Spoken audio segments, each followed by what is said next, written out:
Debugging page content. A good place to start our web application information mapping is with a URL address. File extensions, which are sometimes part of a URL, can reveal the programming language the application was written in. Some extensions, like .php, are straightforward, but others are more cryptic and vary based on the frameworks in use.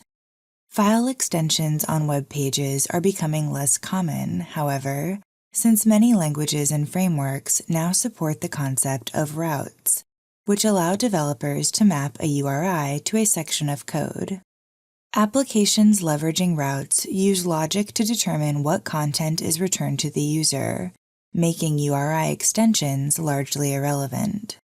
Although URL inspection can provide some clues about the target web application, most context clues can be found in the source of the web page. The Firefox Debugger tool, found in the Web Developer menu, displays the page's resources and content, which varies by application. The Debugger tool may display JavaScript frameworks, hidden input fields, comments, client-side controls within HTML, JavaScript, and much more.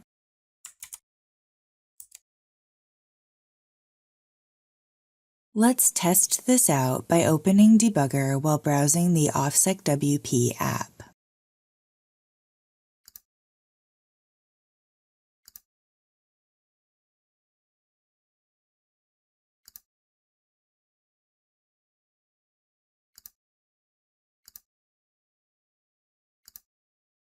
We'll notice that the application uses jQuery, a common JavaScript library. In this case, the developer minified the code, making it more compact and conserving resources, which also makes it somewhat difficult to read. Fortunately, we can prettify code within Firefox by clicking on the Pretty Print Source button with the double curly braces. After clicking the icon, Firefox will display the code in a format that is easier to read and follow. We can also use the Inspector tool to drill down into specific page content. Let's use it to examine the search input element from the WordPress homepage by scrolling, right-clicking the search field on the page, and selecting Inspect.